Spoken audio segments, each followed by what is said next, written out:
مرزا ناصر پر ان 11 دنوں کے درمیان ٹوٹل 42 گھنٹے کی جرح ہوئی ہے، جو کہ مختلف وقفوں سے مختلف دنوں میں مختلف وقفوں کے ساتھ چلتی رہی، اور مرزا ناصر 42 گھنٹے تک سوالات کے جوابات کو دینے میں ناکام رہا۔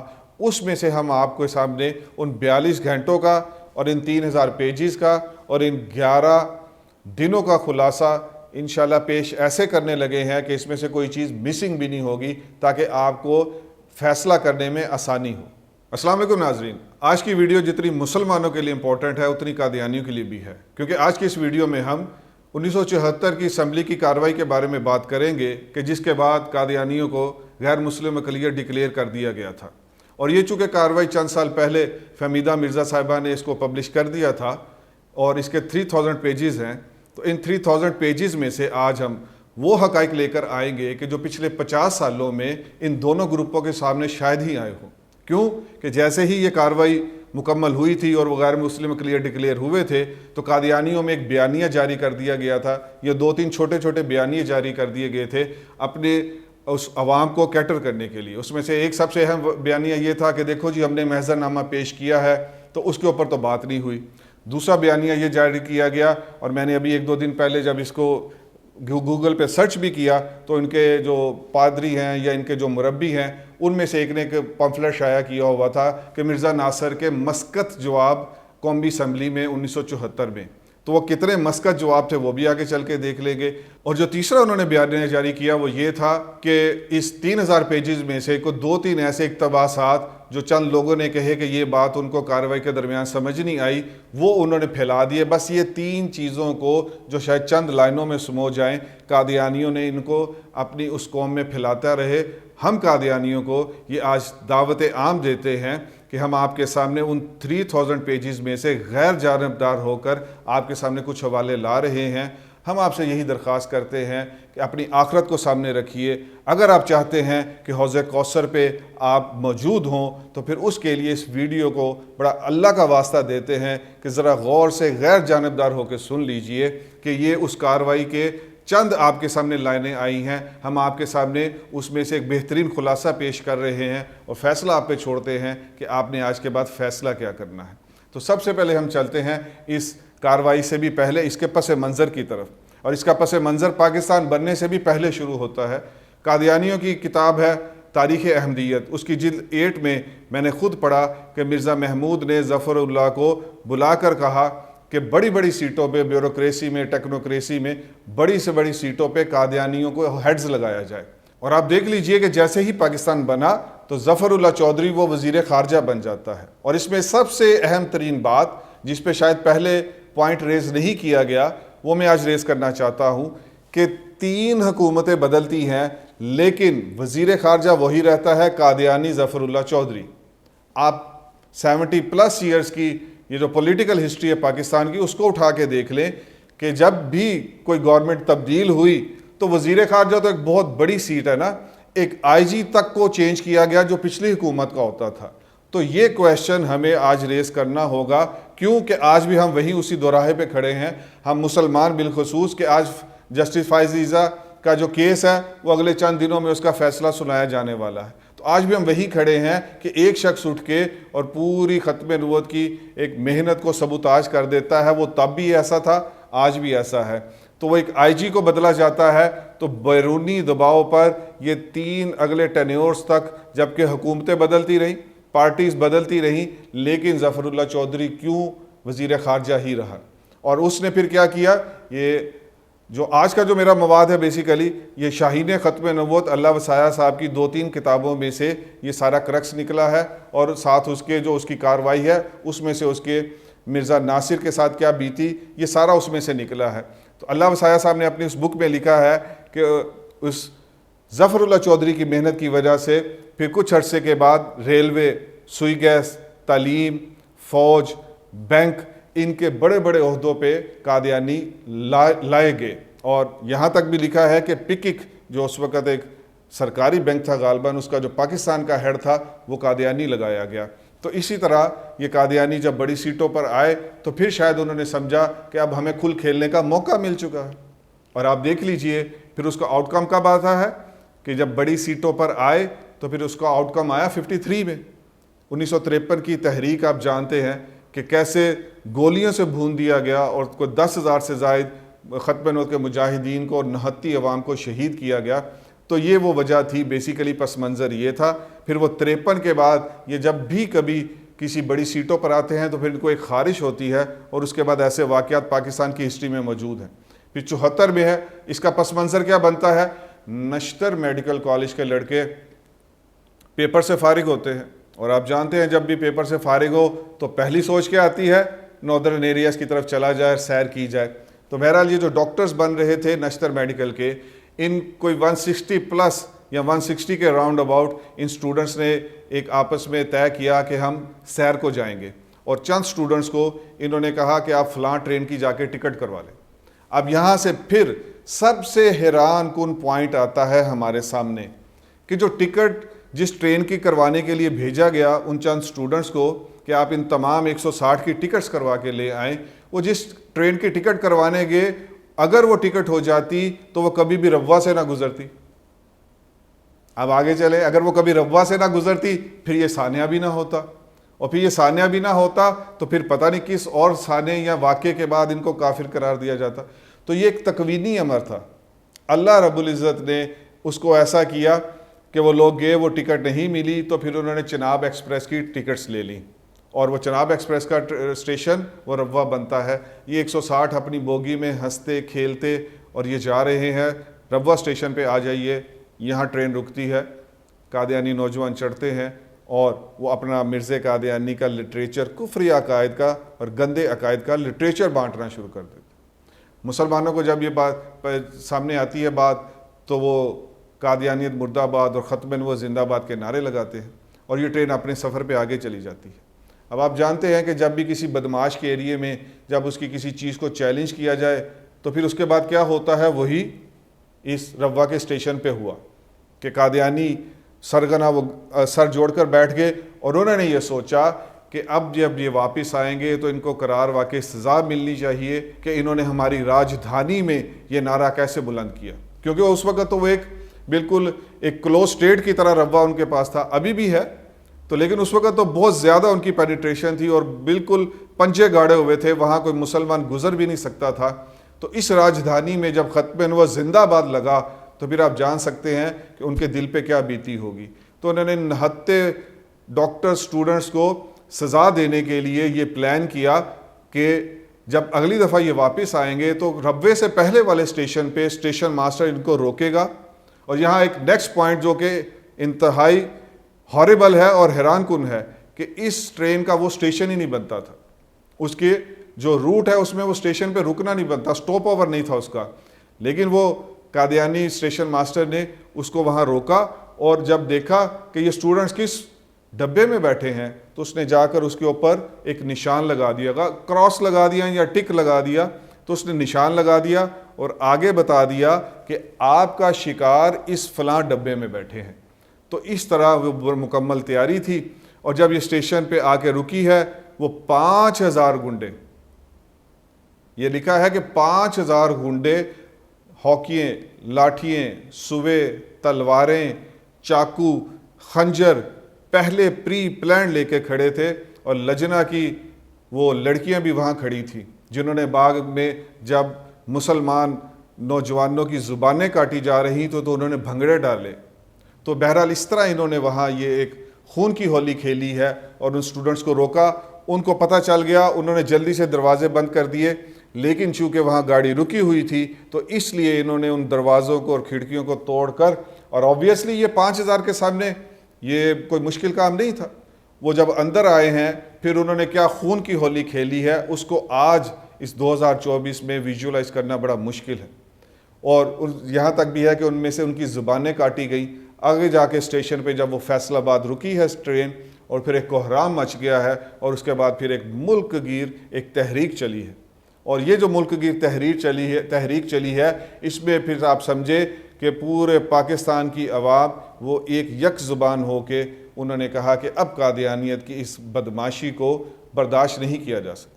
اب جیسے ہی یہ ملک گیر تحریک چلتی ہے تو پھر سائملٹینیسلی پاکستان کے اس وقت کے چیف جسٹس صاحب، وہ ایک جسٹس ہیں سمدانی صاحب، ان کو ایک رکنی ان کا ٹریبیونل بناتے ہیں اور ان کو تحقیقاتی افسر قائم کرتے ہیں۔ صمدانی صاحب نے بہت زیادہ اس کے اوپر محنت کی، وہ خود ربوہ گئے اور ربوہ جا کے انہوں نے خوب تحقیق کی۔ یہاں ایک بہت دلچسپ فیکٹ ہے، وہ آپ کے سامنے آنا چاہیے کہ جب صمدانی صاحب ربوہ گئے ہیں تو اس وقت مرزا ناصر نے، جو ان کا نام نہاد لیڈر اور خلیفہ بنا پھرتا تھا، اس نے بہت زور لگایا کہ کسی طرح صمدانی صاحب کو پیغامات بھیجتا رہا کہ آپ میرے ساتھ آ کے کھانا کھائیں، لیکن صمدانی صاحب نے اس سے انکار کر دیا۔ پھر اس نے ان کو پیغامات بھیجے کہ میں آپ سے ملنا چاہتا ہوں، لیکن صمدانی صاحب نے اس سے ملنے سے انکار کر دیا۔ یہاں ایک سب سے ایک حیران کن اور ایک ہوش ربا قسم کا ایک فیکٹ ہے کہ جو صمدانی رپورٹ میں لکھا ہے کہ وہ گول بازار، یہ جو قادیانیوں کا گول بازار ہے، وہاں وہ گئے ہیں صمدانی صاحب، اور وہ کہتے ہیں ان کے سامنے ایک فوڈ سپروائزر پیش ہوا، وہ گئے نہیں سوری، بلکہ ان کے ٹریبیونل میں ایک فوڈ سپروائزر پیش ہوا کہ جو اس دن گول بازار ربوہ گیا تھا، جس دن یہ سانحہ ہوا اس سے 1 یا 2 دن پہلے، اور وہ جب وہ اپنی سپرویژن کر رہا ہے جو فوڈ گریڈز کی اور وہ جو چیزوں کی جانچ کر رہا ہے، جب وہ وہاں گیا تو وہ اس نے ٹریبیونل کو صمدانی صاحب کو بتایا کہ وہاں میں نے قادیانیوں کی اس دکان پہ یہ سنا کہ ایک قادیانی دوسرے قادیانی سے یہ کہہ رہا ہے کہ حضرت صاحب نے، خلیفہ صاحب نے یہ حکم فرمایا ہے اور کل یہاں سے دیکھنا لاشیں گزریں گی۔ تو یہ صمدانی جو رپورٹ ہے بیسیکلی وہ بھی سامنے آنی چاہیے۔ یہ ختم نبوت کے جو تحفظ کا کام کر رہے ہیں ان کے لیے بڑا لمحہ فکریہ ہے۔ 112 صفحے کی رپورٹ ہے، کیوں سامنے آنی چاہیے؟ کیوں سامنے آنی چاہیے؟ اس کی وجہ یہ ہے کہ میں خود بڑا پریشان ہوا یہ سن کر کہ جو خلیفہ تھا ان کا، وہ 7 گھنٹے آ کر اپیئر ہوا ہے اس جسٹس صمدانی صاحب کے پاس۔ کیا آج تک میں نے آپ نے سنی اس بات کو؟ کیا آج تک اس 7 گھنٹے میں اس سے کیا جرا ہوئی ہے؟ کیا اس نے جوابات دیے ہیں؟ یہ کیا اس قوم کے سامنے آئے؟ اور کیا یہ مسلمان قوم کا حق نہیں ہے؟ تو اس طرح کے یہ بہت سے پوائنٹس آگے آپ کو بار بار آپ کے سامنے آتے رہیں گے۔ تو دوسرا جو اس کا اہم پوائنٹ تھا کہ آغا شورش کشمیری کو ڈیفنس رولز ایکٹ کے تحت، پاکستان ڈیفنس رولز ایکٹ کے تحت گرفتار کر لیا گیا۔ وہ اس میں ہاسپٹل میں تھے، بیڈ ریڈن تھے، انتہائی بیمار تھے، لیکن انہوں نے بھی ختم نبوت کے تحفظ کا حق ادا کیا اور انہوں نے 5 گھنٹے آ کر جسٹس صمدانی صاحب کے سامنے اپنا بیان ریکارڈ کیا۔ لیکن بات یہ ہے کہ وہ جو 7 گھنٹے کا خفیہ بیان ریکارڈ ہوا ہے مرزا ناصر کا، وہ ہماری اس قوم کا حق ہے کہ وہ اس کے سامنے آئے۔ اچھا، میں یہاں آپ سے ایک اور فیکٹ شیئر کرتا ہوں کہ اس 112 صفحے کی جسٹس صمدانی رپورٹ میں ایسی چیزیں باہر نکلیں گی کہ جنہوں نے ساری زندگی ختم نبوت پہ کام کیا ہے وہ بھی حیران رہ جائیں گے۔ اس میں سے مثال کے طور پہ ایک بات یہ ہے کہ 70 لوگوں کی شہادتیں ریکارڈ کی گئی ہیں۔ وہ 70 لوگوں نے کیا دیکھا، کچھ ہے نہیں شاہد ہوں گے، کچھ ہے نہیں گواہ ہوں گے، وہ ہمارے سامنے آنی چاہیے تھی۔ اور قادیانی اسٹیشن ماسٹر کا اس میں کیا کردار ہے، اس کو بلا کے اس سے جو اس پہ جرح کی گئی ہے وہ بھی ہمارے سامنے آنا چاہیے۔ تو اس کے بعد پھر ایک ملک گیر تحریک چلتی ہے، اور اس تحریک کو دبانے کے لیے بیرونی دباؤ بہت زیادہ تھا، اور اندرونی دباؤ میں قادیانی نواز جتنے تھے انہوں نے بھی اپنا پورا کردار ادا کیا ہے، جس میں سے سب سے اہم جو بتانے والی بات ہے وہ حنیف رامے کا کردار ہے۔ یہ اس وقت وزیر اعلیٰ پنجاب تھا لیکن قادیانی نواز تھا، اور خانے وال میں اپنے ایک جلسے کے دوران اس نے یہ کہا کہ میں مولویوں کو اتنا ماروں گا کہ ان کے پیٹوں سے حلوہ نکالوں گا۔ تو اس کو بڑی اس وقت چبھن تھی، اس کو بہت تکلیف تھی کہ قادیانی نواز تھا تو یہ قادیانیوں کے بارے میں ایک بہت نرم گوشہ رکھتا تھا، تو اس لیے اس نے مولویوں کے اوپر ایسی بات کی۔ اب جب یہ تحریک چلتی ہے ملک گیر اور ایک ہڑتال ہوتی ہے، اور یہ کہا جاتا ہے کہ ایسی ہڑتال نہ پہلے کبھی ہوئی نہ آج تک کبھی ہو سکی، اور جب ہر ایک شخص کی آواز ایک ہی بن جاتی ہے کہ قادیانیوں کو جو ان کا منطقی انجام ہے وہاں تک پہنچایا جائے، تو پھر بیرونی آ کر وہ بہت پریشر ڈالتے ہیں، اور اس پریشر کی وجہ سے پھر ہزاروں گرفتاریاں ہوتی ہیں، پکڑ دھکڑ کا سلسلہ شروع ہوتا ہے۔ اور اس وقت نوائے وقت اور جسارت نے جو تحفظ ختم نبوت کا حق ادا کیا وہ بھی بہت قابل تحسین ہے، اس پہ بھی کبھی انشاءاللہ گفتگو ہم کریں گے۔ اس کا جو سب سے اہم رخ ہے وہ بھی دیکھ لیں کہ یہ سب تو میں نے آپ کو بتایا کہ مسلمان کیمپ میں کیا چل رہا ہے، تو آئیے اب چل کے دیکھتے ہیں کہ قادیانی کیمپ میں کیا چل رہا ہے۔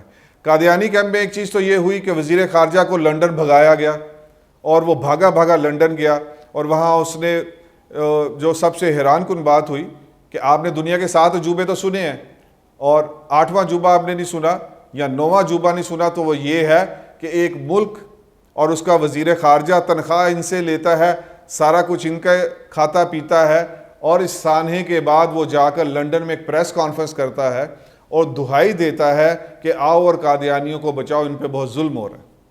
آپ کسی بھی سوورن سٹیٹ کی ہسٹری میں ایسا عجیب الخلقت قسم کا واقعہ نہیں سنا سکتے، نہ پیش کر سکتے ہیں کہ ایک ملک کا وزیر خارجہ ہو اور وہ جا کر اس ملک کے ٹکٹ پر سفر کر کے اور وہ جا کر لنڈن میں پوری دنیا کے عالم کفر کو متوجہ کرتا ہے کہ آؤ دیکھو پاکستان میں ظلم ہو رہا ہے۔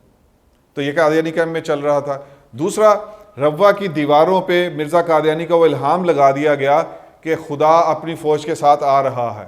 نہ قادیانیوں کے لیے پہلے کبھی آیا اور نہ قیامت کی صبح تک کبھی قادیانیوں کے لیے کوئی خدا کی طرف سے کوئی مدد آئے گی، لیکن قادیانیوں کو کبھی یہ سوچ نہیں آئی کہ وہ ذرا رک کر غیر جانبدار ہو کر ان چیزوں کو دیکھ لیں۔ اب جب یہ ایک ملک گیر ایسے ایک احتجاج کی صورتحال ہے تو اس کو دیکھتے ہوئے اس وقت کا پرائم منسٹر ذوالفقار علی بھٹو صاحب نے 13 جون کو یہ معاملہ قومی اسمبلی کے سپرد پیش کر دیا گیا اور قومی اسمبلی کو ایک خصوصی کمیٹی کا درجہ دے دیا گیا، اور اس کے بعد یہ فیصلہ ہوا کہ بھی قادیانیوں کو بلایا جائے اور بیٹھ کر ان کو سنا جائے اور اس کے بعد پھر فیصلہ کیا جائے۔ وہ فیصلہ جو ہوگا وہ انتہائی عدل اور انصاف پہ مبنی ہوگا۔ تو اس لیے پھر قادیانی خلیفہ اس کے اوپر 11 دن جرا ہوئی ہے اور جو لاہوری گروپ ہے ان کے اوپر 2 دن جرا ہوئی ہے۔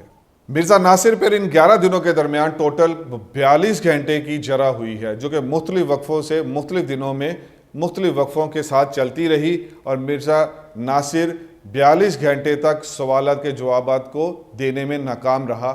اس میں سے ہم آپ کے سامنے ان 42 گھنٹوں کا اور ان 3000 پیجز کا اور ان 11 دنوں کا خلاصہ انشاءاللہ پیش ایسے کرنے لگے ہیں کہ اس میں سے کوئی چیز مسنگ بھی نہیں ہوگی، تاکہ آپ کو فیصلہ کرنے میں آسانی ہو۔ اب آپ دیکھیے، قادیانی کہتے ہیں کہ یہ یک طرفہ فیصلہ تھا، لیکن آپ کو میں لے کے چلتا ہوں کہ ابھی قادیانیوں کو بلایا نہیں گیا قومی اسمبلی میں، لیکن قومی اسمبلی کے تمام ممبران اور اٹارنی جنرل یحییٰ بختیار صاحب وہ اس چیز پر بحث کر رہے ہیں کہ جرا کا طریقہ کیا ہوگا۔ اب سن لیجئے اور خود فیصلہ کیجئے کہ یک طرفہ نہیں بلکہ انتہائی عادلانہ قسم کی یہ کارروائی ہوئی ہے۔ صرف اٹارنی جنرل صاحب کو سوال کرنے کی اجازت ہوگی، کوئی اور سوال نہیں کرے گا۔ دوسری بات، کوئی ممبر اگر مرزا ناصر سے کوئی سوال کرنا چاہتا ہے تو وہ ڈائریکٹ کرنے کا مجاز نہیں ہوگا، بلکہ وہ اپنی چیز کو، اپنے سوال کو لکھا ہوا پیش کرے گا مسٹر چیئرمین کو، اور چیئرمین صاحب وہ مسٹر اٹارنی جنرل یحییٰ بختیار صاحب کو پیش کریں گے، اور وہ پھر اس کو سمجھتے ہوئے آگے سوال کو پیش کر سکیں گے۔ اتنا خیال رکھا گیا ہے ان کے نام نہاد خلیفہ کے بارے میں۔ اور سب سے جو اہم بات ہے وہ یہ ہے کہ مرزا ناصر کو یہ کہہ دیا گیا آپ پر کسی سوال کا جواب دینے کی پابندی نہیں ہوگی، اور آگے چل کے آپ دیکھ لیں گے کہ مرزا ناصر نے ایسے پھر درجنوں سوالات ہیں جس کو اوور لک کیا، اس نے اس کو پاس کیا اور ان کا سوالات کا جواب ہی نہیں دیا۔ تو اتنا سہولت والا معاملہ کیا گیا ہے مرزا ناصر کے ساتھ اس پورے 11 دنوں کے درمیان۔ اب میں آپ کو اس 11 دن کی جو مرزا ناصر پہ جرا ہوئی ہے اس کے میں آپ کو جو کور ٹاپکس ہیں وہ بتا دیتا ہوں کہ کن کن ٹاپکس پہ مرزا ناصر کے ساتھ اس 11 دنوں کے درمیان بحث ہوئی ہے۔ پہلا ٹاپک یہ تھا کہ کیا ریاست کے پاس یہ اختیار ہے کہ وہ کسی کے اسلام اور کفر کا فیصلہ کرے؟ تو جو یحییٰ بختیار صاحب نے آغاز کیا، the very first thing he said basically during the proceedings، وہ یہی تھی کہ کیا ریاست کے پاس اختیار ہے کہ وہ کسی کی دھوکہ دہی کا فیصلہ کرے۔ تو اسی طرح اگلا سوال یہ تھا کہ کیا قانون میں مسلمانوں کی تعریف شامل کرنا یہ کسی کے حق کی خلاف ورزی ہے؟ کتنی عام سی بات ہے۔ اور تیسرا یہ تھا کہ مرزا کو جو نبی نہ مان لے وہ اس کو کیا سمجھتے ہیں آپ اپنے اسکرپچرز کے تحت؟ کیا مرزا نبی اور رسول تھا؟ چوتھا سوال یہ کیا گیا۔ پانچواں سوال یہ کیا گیا کیا مرزا تشریع یا غیر تشریع نبی تھا؟ کیونکہ یہ ان کے عقائد کی چیزیں تھیں، اور دیکھیں اس کے اوپر ان کو گھنٹوں اپنی صفائی دینے کا موقع دیا گیا تھا۔ اگلا سوال کیا تھا کہ حضرت عیسیٰ علیہ السلام کے بارے میں جو توہینات ہے اس کو مرزے کو ڈیفینڈ کرنا ہوگا، اور مرزا قادیانی کے حضرت عیسیٰ علیہ السلام کے بارے میں جو درجنوں توہینات ہیں اس میں سے صرف چند توہینات پیش کی گئیں، اور آگے چل کے آپ دیکھ لیں گے کہ مرزا اس کے بارے میں پھر کیسے پھنستا گیا۔ اہل بیت کے بارے میں توہینات، وہ مرزا ناصر اس پہ لاجواب کیسے ہوا، آگے چل کے آپ دیکھ لیں گے۔ جہاد حرام قرار دیا تھا مرزا قادیانی نے، اس کے بارے میں مرزا ناصر پہ بحث ہوئی، جرح ہوئی۔ کیا خود کو احمدی جو کہتے ہیں اور خود کو مسلمان کہتے ہیں، ان کے پاس کس نے اختیار دیا کہ وہ 2 ارب لوگوں کو کافر کہے؟ وہ مسلمانوں کو کافر کہتے ہیں کہ نہیں؟ یہ بات بھی کھل کے اسمبلی کے سامنے آئی۔ تقسیم ہند کے اوپر مرزا ناصر پہ بحث ہوئی، اور جو سب سے اہم ترین بحث تھی، سب سے اہم ترین جو بحث تھی وہ یہ تھی کہ اٹارنی جنرل صاحب نے سوال پوچھا مرزا ناصر سے کہ آخر کار اسرائیل کے ساتھ قادیانیوں کے اتنے اچھے تعلقات کیا ہیں، اور آگے آپ دیکھ لیں گے کہ مرزا ناصر اس میں کیسے جا کر پھنس گیا۔ تو یہ وہ سوالات تھے کہ جو مرزا ناصر سے پوچھے گئے، اور بھی کچھ سوالات ہیں لیکن میں نے اختصار کے ساتھ وہ سوالات آپ کے سامنے پیش کیے کہ مرزا ناصر کیسے ان میں پھنستا چلا گیا۔ اور جب یہ پروسیڈنگ چلتی رہی، مرزا ناصر کے ساتھ 11 دن پروسیڈنگ چلی ہے، لیکن آپ یقین جانیے کہ صرف 2 دنوں کی پروسیڈنگ کے بعد جو عوام ہے، یعنی جو ممبران اسمبلی ہے، نہ وہ حافظ ہے، نہ عالم ہے، نہ وہ بہت بڑے کوئی مفتی ہیں، لیکن ان کے الفاظ کیا ہیں، میں ان 3000 پیجز میں سے آپ کے سامنے چند الفاظ پیش کرتا ہوں۔ ایک ممبر اسمبلی نے کہا، چیئرمین صاحب آپ کیوں مرزا ناصر کو یہ کھلی چھوٹ دے رہے ہیں؟ آپ دیکھ نہیں رہے وہ حوالہ جات میں ہیرا پھیری کر رہا۔ تو بھائی قادیانی یہ شور مچاتے ہیں کہ اس کاروائی میں سے یہ لائنیں کیوں نہیں بیان کی جاتی، مسلمان یہ باتیں کیوں نہیں بیان کرتے، فلاں ممبر اسمبلی نے یہ کہا تھا، یہ اقتباس تو کبھی مسلمانوں نے پیش نہیں کیا۔ تو ہم بھی آج ان سے یہ درخواست کرتے ہیں کہ یہ اقتباس آپ بھی تو پیش نہیں کر رہے، آپ بھی تو اس کو پڑھ لیجئے اور پیش کیجئے۔ اور ممبران اسمبلی بار بار یہ شکایت کرتے رہے ان 11 دنوں میں کہ مرزا ناصر سوال مکمل ہی نہیں ہونے دیتا اور اپنی چیزیں شروع کر دیتا۔ تیسری بات یہ کہی گئی کہ توہین والے حوالے کے جواب میں صاف عبارت پیش کرتا ہے۔ خیر، جو مرزائیوں کے ساتھ مناظرہ کرتے ہیں وہ اس بات کو خوب جانتے ہیں کہ مرزے کی جب کوئی گستاخی یا کوئی توہین پیش کی جاتی ہے تو اس کے مقابلے میں وہ اس کی صاف عبارت پیش کر دیتے ہیں۔ تو یہ اتنا واضح ان کا جرم ہے کہ اسمبلی میں موجود غیر عالم لوگوں نے بھی اس کو فوراً محسوس کیا، اور جسٹ ودن 2 days وہ یہ اعتراض چیئرمین صاحب کے پاس پیش کرنا شروع ہو گئے۔ لیکن اٹارنی جنرل صاحب نے یہاں بہت عقل مندی کی تھی اور انہوں نے یہ کہا تھا کہ چھوڑ دیں، اس کو چھوڑ دیں، مرزا ناصر کو بھاگنے دیں، یہ جتنا بھاگ لے اور یہ جتنا زیادہ بولتا جائے گا یہ تضاد بیانی کی وجہ سے اتنا ہی پھنستا جائے گا۔ اور ایسا ہی ہوا کہ پہلے 3 دن تک تو مرزا ناصر سمجھا کہ یہ ایک بہت ہی آسان ٹاسک ہے اور وہ اپنا لمبے بھاشن دیتا رہا، لیکن آگے چل کے پھر جب وہ پھنسنا شروع ہوا ہے تو پھر اس کے بعد مرزا ناصر نے پھر ایک ہی چیز اپنا لی۔ مرزا ناصر پھر یہ کہنا شروع ہو گیا، حوالہ دے دے، یہ حوالہ کہاں لکھا ہے، یہ ہم نے تو نہیں پڑھا۔ اور پھر جب اس کو فوٹو اسٹیٹ پیش کی جاتی تو یہ کہتا ہے ٹھیک ہے، ہم جب اپنے ہوٹل میں جائیں گے ہم اس کو پڑھ کے آئیں گے اور آپ کو پھر 1-2 دن کے بعد جواب دیں گے۔ تو پہلے 2 دن وہ سمجھا کہ یہ بیڈ آف روزز ہے اور میں بہت آسانی سے اپنے ایک پلان کے مطابق وہ تعویلیں کر کے چلتا جاؤں گا، لیکن وہ آگے چل کے پھر اس کے لیے ایک خاردار راہ ثابت ہوئی۔ ممبران اسمبلی نے انہوں نے کہا یہ اپنے آباء و اجداد کے حوالوں کو بدل دیتا ہے۔ اب یہ کوئی عالم نہیں کہہ رہا، یہ پوائنٹ ذہن میں رہے۔ اگلا پوائنٹ کیا کہا، تعویلیں بڑی لمبی کرتا ہے۔ اور ایک ممبر اسمبلی نے کہا چیئرمین صاحب آپ اس کو روکیے، مرزا ناصر ایسے گفتگو کر رہا ہے کہ جیسے یہ کوئی امام خطیب ہے اور ہم اس کا خطبہ سننے نہیں آئے یہاں۔ تو بھئی قادیانیوں سے یہ درخواست ہے کہ آپ جو کہتے ہیں کہ فلاں اقتباس پیش نہیں کیا گیا، تو ان اقتباسات کے بارے میں ہم اب آپ کا موقف جاننے کے لیے منتظر رہیں گے اور آپ کی طرف سے کیا جواب آتا ہے ہم اس کے بھی منتظر رہیں گے کہ یہ 3000 پیجز بھرے پڑے ہیں ان کی وجہ سے۔ اب ہم تھوڑی سی ڈیٹیل میں جائیں گے اب ہم اگلے نیکسٹ سٹیپ پہ جاتے ہیں کہ ہم نے جو بتایا کہ کن امور پہ گفتگو ہوئی، ان امور میں جو بہت اہم باتیں ہیں جو کبھی باہر نہیں آئیں ان 50 سالوں میں، ہم ان کو اب باہر لانے لگے ہیں، تو آپ اس کو ذرا غور سے سنیں۔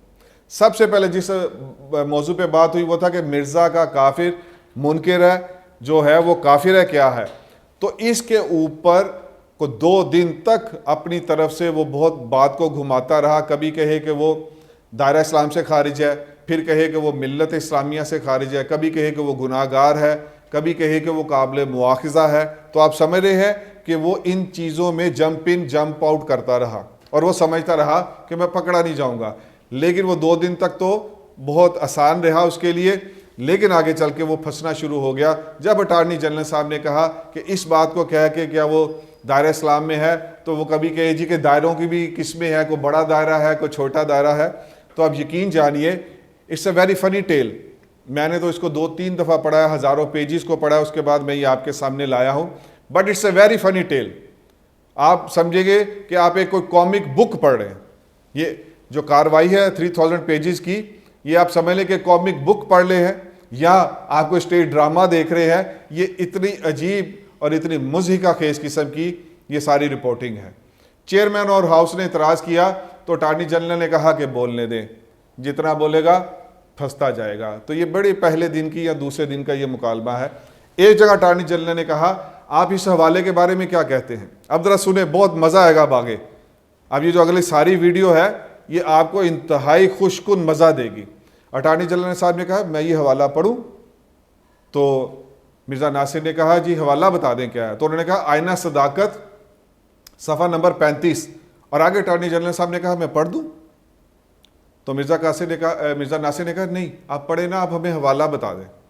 تو اٹارنی جنرل صاحب تو چونکہ اس کو دیکھ رہے تھے، تو سنیں کیا کمال بات کہی انہوں نے کہا گھبرائے نا مرزا ناصر صاحب، گھبرائے نا، میں نہیں پڑھتا۔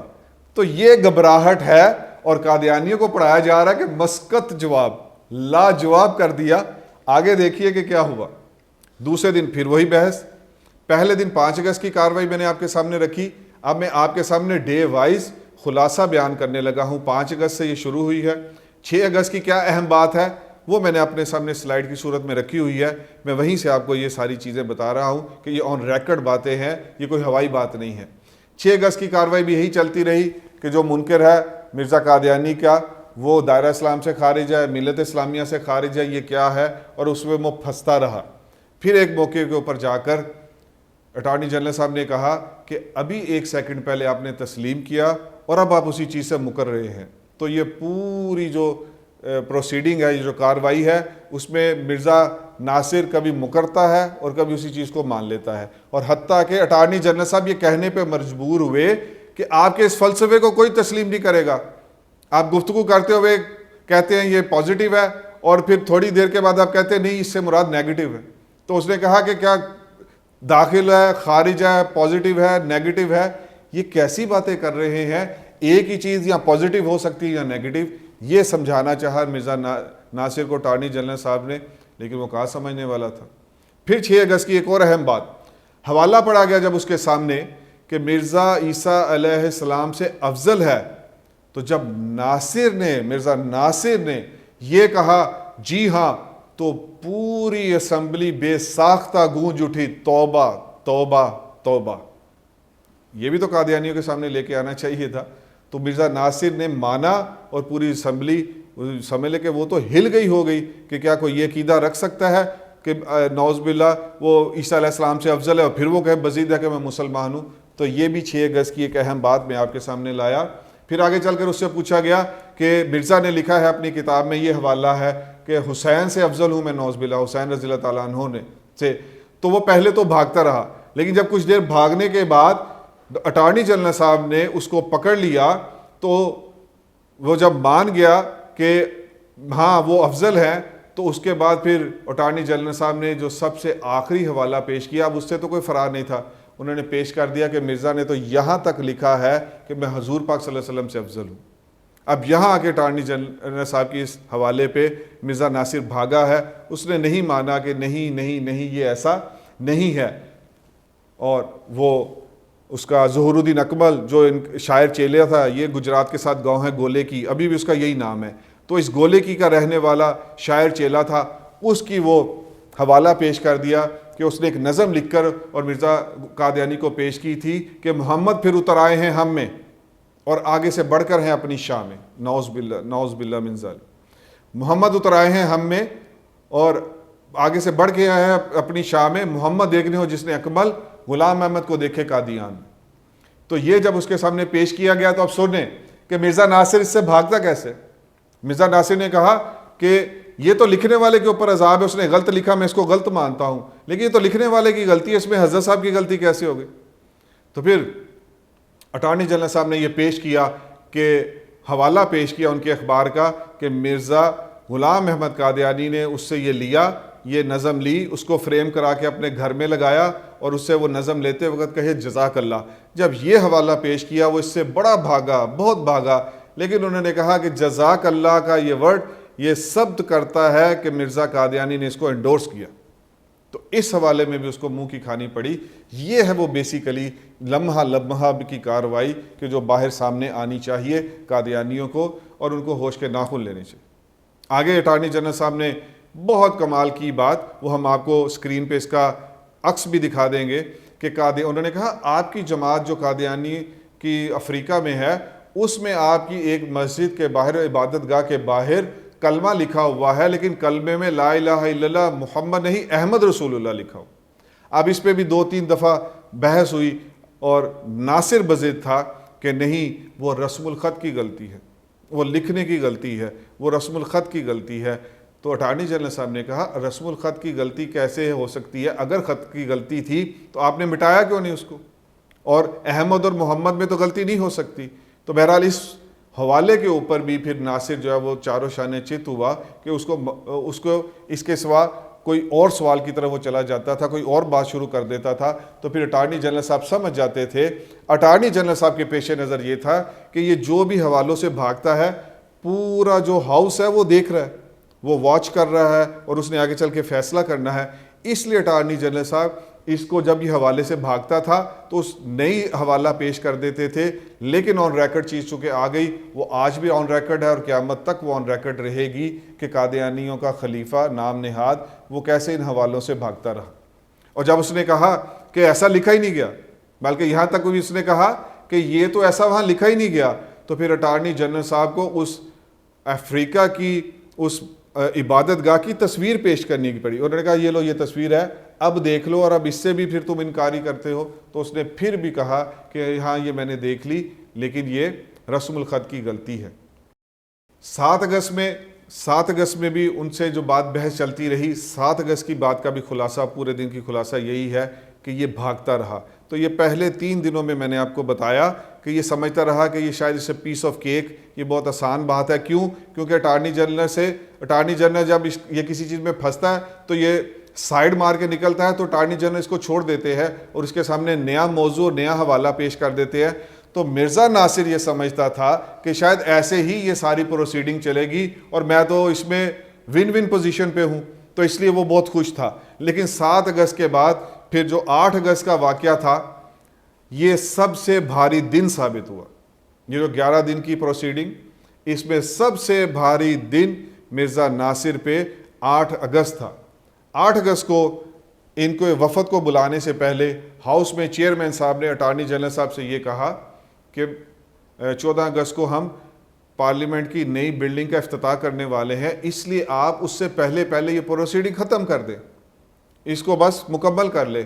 تو اب آپ یہاں سے دیکھیں کہ اٹارنی جنرل صاحب کے بھی ہمت، استقامت اور ان کے صبر کو سیلوٹ کرتا ہوں میں اور داد دیتا ہوں۔ کیا کہا انہوں نے؟ سنیں، انہوں نے کہا، انہوں نے بڑا مزیدار جملہ کہا، انہوں نے کہا دیکھیں میں کوشش کر رہا ہوں، اپنے متعلق تو وہ کہتے ہیں کہ ہمیں کوئی کافر نہ کہے، لیکن ساری دنیا کے مسلمانوں کو وہ کافر کہتے ہیں۔ اب میں کوشش تو کر رہا ہوں، وہ جو بھی جتنا بھی یہ وقت لگے اس کو میں باؤنڈ نہیں کر سکتا، میں اس کو کچھ کہہ نہیں سکتا۔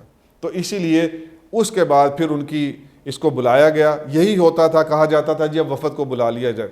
وفد آیا، پھر یہ دوپہر تک چلتا، پھر اس کے بعد وقفہ ہوتا، پھر شام کی چائے تک چلتا، پھر وقفہ ہوتا، پھر رات کو بلایا جاتا۔ تو اس طرح ایک دن میں یہ 3 حصوں میں بار بار بلائے جاتے تھے، اور اس دوران جو گفتگو ہوتی تھی ہاؤس کی، وہ سب سے مزیدار چیزیں ہیں، وہی اس لیے میں آپ کے سامنے لایا ہوں۔ 8واں دن ان کے لیے کیوں بھاری تھا؟ کیوں کہ جتنی بد زبانی اور گالیوں والے حوالے تھے وہ آج پیش کیے مرزا ناصر کے سامنے، اور اس کے اوپر مرزا ناصر پھر بہت پھنستا گیا۔ ناصر نے ایک کا بھی جواب نہیں دیا، جو حوالے کہے گئے ناصر نے اس میں سے ایک کا جواب بھی نہیں دیا گا۔ اس کے سامنے بڑے مشہور حوالے دیے گئے کہ اس نے مسلمانوں کو ذریت البغایا کہا ہے، کنجریوں کی اولاد کہا ہے، اس نے کہا جو ہماری فتح کا قائل نہیں اس کو ولد الحرام بننے کا شوق ہے۔ یہ سارے حوالے جب پیش کیے اور مرزا ناصر اس میں 1% بھی اس کا جواب نہیں دے پایا، تو جب پہلا وقفہ ہوا تو اس کے بعد ہاؤس کے جو پارلیمنٹیرینز تھے انہوں نے یہ بے ساختہ کہا آج مرزا ناصر خوب پھنسا۔ تو یہ بھی پڑھ لیجئے کہ مسکت جواب دیے گئے ہیں کہ یہ مرزا ناصر خوب پھنسا۔ اور 8 اگست کی ایک اہم بات یہ ہے کہ اٹارنی جنرل صاحب نے کہا کہ جب تک 3 جون 1947 کا اعلان نہیں ہوا تھا جماعت احمدیہ اکھنڈے بھارت کے حق میں تھی، اور انہوں نے حوالہ پیش کیا جس کو مرزا ناصر جھٹلا نہیں سکتا تھا، وہ پھنس گیا یہاں۔ انہوں نے اپنی یہ جو بات پیش کی کہ آپ تو اکھنڈے بھارت کے حق میں تھے 3 جون سے پہلے تک کے لیے، اس پہ آپ کیا کہنا چاہیں گے؟ اور انہوں نے کہا یہ میں کہاں سے کہہ رہا ہوں، منیر انکوائری رپورٹ نے یہ لکھا ہے کہ قادیانی اکھنڈے بھارت کا وہ عقیدہ رکھتے تھے۔ تو اس کے جواب سنیں، جواب کتنا کمال، لاجواب کر دیا اس نے اٹارنی جنرل کو مرزا ناصر نے اٹارنی جنرل صاحب کو کیسے لاجواب کیا؟ کہا کہ پاکستان بننے کے بعد سب سے پہلے مبارکباد بھی تو ہم نے دی تھی۔ تو ہمارے معزز کرو ممبر بھی اس پہ ہنس رہے ہیں کہ سوال کیا جا رہا ہے کہ آپ بھارت کے کھنڈ کے حق میں تھے، اور جواب کیا دیا جا رہا ہے کہ سب سے پہلے مبارکباد بھی تو ہم نے دی ہے بعد میں بننے کے بعد۔ تو یہ وہ میں نے آپ سے جو کہا کہ ایک کامک بک لگتی ہے۔ اس طرح ایک اور اہم حوالہ کہ قادیانی کے بارے میں کہا جاتا ہے کہ اس نے لکھا کہ میں نے اتنی کتابیں تاج برطانیہ کی تعریف میں لکھی کہ 50 الماریاں بھر جائیں گی۔ اب یہ حوالہ پیش کیا، یہ بھی 8 اگست کو آیا، اور اٹارنی جنرل صاحب نے پیش کر کے کہا کہ اس کے بارے میں آپ کیا کہتے ہیں؟ تو مرزا ناصر نے پھر لاجواب کر دیا جی ہمیں۔ مرزا ناصر نے کہا آپ نے عبارت پڑھ لی، اس میں الماریوں کا سائز تو نہیں لکھا۔ میں نے یہی سوچا تھا کہ میں اس کو ڈیلیور کرتے ہوئے ہنسوں گا نہیں اور سیریس رہ کے بات کروں گا، لیکن میں ایسی باتیں ہیں آگے بھی آئیں گی کہ وہ ہنسی کا فوارہ چھوٹ پڑتا ہے۔ تو مرزا ناصر نے کہا کہ اس میں الماریوں کا سائز نہیں لکھا، اور پھر اس نے ایک اور تعویل کی کہ یہاں اس سے مراد ہے کہ ایک ہی نسخے کی جلدیں اس سے 50 الماریاں بھر جائیں گی۔ تو کیا مرزا قادیانی نے یہ لکھا تھا؟ تو یہ وہ جو بات انہوں نے کہی پارلیمنٹیرین نے کہ یہ اپنے آباء و اجداد کی لکھی ہوئی باتوں سے ہی مقرر ہے۔ پھر اٹارنی جنرل صاحب نے اس کے اوپر بہت خوب اس کے اوپر جرا کی۔ اٹارنی جنرل صاحب نے کہا کہ سائز تو آپ بتائیں گے، مجھ سے کیوں پوچھ رہے ہیں کہ اس کا سائز لکھا کہ نہیں لکھا؟ سائز تو آپ بتائیں گے کیونکہ آپ کے گھر میں تھی وہ الماری ہیں۔ تو اس کے اوپر بھی مرزا ناصر کو منہ کی کھانی پڑی۔ سردار مولا بخش سمرو صاحب ہیں، انہوں نے یہ بات کہی تھی جو میں نے ابھی آپ کو پہلے بھی سنائی کہ یہ ہمارا کوئی خطیب نہیں ہے، یہ آگے تو ایسے بھاشن شروع کر دیتا ہے کہ جیسے یہ کوئی جمعے کا خطبہ پڑھنے آیا ہوا ہے۔ اور 8 اگست کی جو اہم بات ہے کہ جب اس کے سامنے یہ پیش کیا گیا کہ مسلمانوں کو یہ گالیاں دی ہیں، مسلمان علماء کو گالیاں دی ہیں، اس کے بارے میں آپ کیا کہتے ہیں؟ تو ادھر بھی مرزا ناصر کا کمال جواب سن لیجئے۔ انہوں نے اٹارنی جنرل صاحب سے کہا کہ اٹارنی صاحب عربی میں ایک ورڈ کے 5 مطلب بنتے ہیں، 5 سے زائد مطلب بنتے ہیں، تو آپ مرزا قادیانی کی عربی عبارت میں سے صرف گالیوں والا مطلب کیوں نکال رہے ہیں؟ تو یہ اس طرح اس نے یہاں سے بھاگنے کی شروع کی۔ پھر جب یہ چیزیں ریکارڈ پہ آ گئی اس کے بعد اٹارنی جنرل صاحب نے اس کے اوپر پھر وہی دوبارہ سوال کیا، اسی موضوع پر واپس آ گئے کہ جو مرزا کو نہ مانے وہ کیا کافر ہے۔ اور اب سب سے مزے کی بات ہے پھر اس پوری ویڈیو کی کہ جب مرزا ناصر کو یہ پوچھا کہ جو مرزا قادیانی کو نہ مانے وہ کافر ہے، تو کافی محنت کے بعد اس نے سچ کہہ ہی دیا کہ ہاں وہ کافر ہے۔ اور جب اس نے کہہ دیا کافر، اس کے بعد وہ والی پروسیڈنگ برخاست ہوئی، یہ چلے گئے، شام کو واپس آئے۔ تو اب ذرا سنیں ہوتا کیا ہے۔ شام کو واپس آئے، پروسیڈنگ آپ نے شروع ہونے سے پہلے ہی مرزا ناصر آ کے بیٹھا ہے، اور شروع ہونے سے پہلے ہی وہ یہ کہتا ہے کہ وہ جو اس نے پہلے والے سیشن میں کہا تھا کہ جو مرزا قادیانی کو نہ مانے وہ کافر ہے، تو وہ اس کے اوپر آ کے دوبارہ بات اس نے شروع کر دی کہ وہ کافر نہیں ہے۔ تو اٹارنی جنرل صاحب نے بہت کمال ریکارڈ چھوڑا ہے، یہ ہمیشہ قادیانیوں کو تنگ کرتا رہے گا۔ اٹارنی جنرل صاحب نے کہا مجھے لگتا ہے آپ اس وقت سچ تو کہہ گئے، لیکن وقفے کے دوران جب آپ اپنے کمرے میں گئے ہوں گے تو آپ کے ساتھ جو وفد ہے اس وفد نے آپ کو سمجھایا ہوگا کیا کر دیا حضرت، اب تو سارا معاملہ ہی چوپٹ ہو گیا۔ تو اٹارنی جنرل صاحب کے یہ الفاظ میں ایز اٹ از یہاں پڑھ رہا ہوں کہ صبح تو آپ مان گئے تھے، پھر جا کر آپ کو سمجھایا گیا ہوگا کہ یہ کیا کہہ دیا، یہ تو سارا معاملہ ہی غلط ہو گیا۔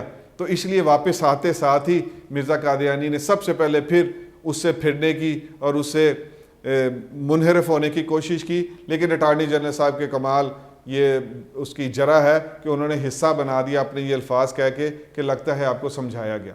ویسے 8 اگست جو آپ کو مزہ دے گا نا، یہ پورے 11 دنوں میں مجھے یقین ہے کہ کسی دن نے آپ کو مزہ نہیں دینا۔ چلے ابھی کنٹینیو کرتے ہیں جی اس کو اور آگے چلتے ہیں کہ 8 اگست کی ایک دو اور بڑی مزیدار اور اہم باتیں۔ اٹارنی جنرل صاحب نے سوال رکھا مرزا ناصر کے سامنے کہ آپ غلام احمد قادیانی کو امتی نبی مانتے ہیں، تو کیا ان 1300-1400 سالوں میں اور انبیاء بھی آئے ہیں؟ مرزا ناصر نے کہا کہ امتی نبی تو کوئی نہیں آیا، لیکن ان 1300-1400 سالوں میں سینکڑوں انبیاء آئے ہیں۔ اٹارنی جنرل صاحب بہت حیران ہو گئے اور اٹارنی جنرل صاحب نے پوچھا اچھا وہ کون کون سے ہیں؟ تو مرزا ناصر کا جواب سنیے، انہوں نے کہا مجھے کیا پتا۔ تو اب یقین جانیے کہ وہ پوری اسمبلی جو ہاؤس ہے وہ بے ساختہ کہکا لگا کے ہنس پڑا کہ یہ پروسیڈنگ سن رہے ہیں۔ تو میں بھی قادیانیوں سے یہی بڑی مؤدبانہ درخواست رکھتا ہوں کہ حضور پاک صلی اللہ علیہ وسلم کے دامن سے واپس جڑ جاؤ، صرف اس کارروائی کو ایک دفعہ پڑھ لو۔ اٹارنی جنرل صاحب نے اسی سوال کے اوپر ایک اور چوٹ کی اور کہا کہ چلیں کسی ایک کا نام تو بتا دیں۔ تو مرزا ناصر نے کہا میں اس پوزیشن میں ہی نہیں ہوں کہ میں کسی کا نام بتا سکوں۔ جب ہاؤس کھلکھلا کے ہنس پڑا تو فوراً ہی اٹارنی جنرل صاحب نے ایک بہت ہی ہائی لیول کا ایک اور پوائنٹ رکھا ناصر کے سامنے کہ آپ تو کہہ رہے ہیں اس 1400 سالوں میں سینکڑوں انبیاء آئے ہیں، تو کسی ایک کا نام تو بتا دیں، مجھ پہ کرم ہوگا۔ تو انہوں نے بڑی خوبصورت انداز سے، بڑے میٹھے انداز سے کہا مجھ پہ کرم ہوگا، کسی ایک نبی کا نام تو بتا دیں۔ آپ نے کہا سینکڑوں آئے ہیں۔ تو ناصر نے لاجواب کیسے کیا پورے ہاؤس کو۔ مرزا ناصر نے کہا میں اس پوزیشن میں نہیں ہوں کہ میں بتا سکوں، لیکن امتی نبی کوئی نہیں آیا۔ تو اس کے بعد پارلیمنٹیرین میں سے ایک نے کہا جناب چیئرمین یہ گواہ جو ہے یہ گڑبڑ کر رہا ہے۔ تو چیئرمین صاحب نے کہا کہ سب دیکھ رہے ہیں، سب جانتے ہیں کہ یہ تضاد بیانی سے کام لے رہے ہیں، مگر اور آگے یہ جو 3000 پیجز کی کاروائی ہے اس میں آگے لکھا ہے ڈیش ڈیش ڈیش ڈیش۔ اگر آج قادیانی اس ڈیش ڈیش ڈیش کو فل کر لیں تو میں آپ کو دعوے سے کہتا ہوں کہ وہ محمد عربی صلی اللہ علیہ وسلم کے دامن سے وابستہ ہو جائے۔ اللہ کا واسطہ ہے کہ ہوش کے ناخن لو، اس ڈیش ڈیش کو فل کر لو کہ چیئرمین صاحب کہہ رہے ہیں کہ یہ تو پہلے دن سے تضاد بیانی سے کام لے رہا ہے۔ اور جب یہ 8 اگست کی جو سب سے بھاری دن تھا مرزا ناصر پہ، اب یہ اپنے اختتام کو پہنچ رہا ہے، اور جب وہ وفد چلا گیا تو پورے ہاؤس نے سیلوٹ کیا، یعنی الفاظ سے سیلوٹ کیا۔ انہوں نے کہا کہ آج تو اٹارنی جنرل صاحب نے کمال کر دیا، سب نے خراج تحسین پیش کیا، اور انہوں نے کہا کہ اٹارنی جنرل صاحب ہمارے شکریہ کے اور خراج تحسین کے مستحق ہیں۔ کتنی محنت لگی ہوگی اس ایک 8 اگست کے دن، اور یہ جو 8 اگست کا دن تھا اس کے بعد پھر وہ جو مرزا ناصر کی درگت بنی ہے اور جو مرزا ناصر بھاگتا رہا ہے اور چھپتا رہا ہے ہر حوالے سے، وہ میں آپ کے سامنے رکھ دیتا ہوں۔ سب سے کمال بات آتی ہے سامنے کہ پوچھا جاتا ہے چیئرمین صاحب سے کہ اب جو کل ہے یعنی اگلا دن ہے 9 اگست ہے، اس کی حکمت عملی کیا ہوگی، اس کے سامنے کیا سوالات رکھنے ہیں۔ تو چیئرمین صاحب نے کیا خوبصورت بات کی۔ چیئرمین صاحب نے کہا اس کو اٹارنی جنرل صاحب پہ چھوڑ دیں۔ آپ نے دیکھا نہیں کہ ایک نقطے کو آج منوانے کے لیے انہیں 4 گھنٹے لگے۔ سنیں پاکستانیوں، سنیں کتنی محنت کی ہے یحییٰ بختیار صاحب نے۔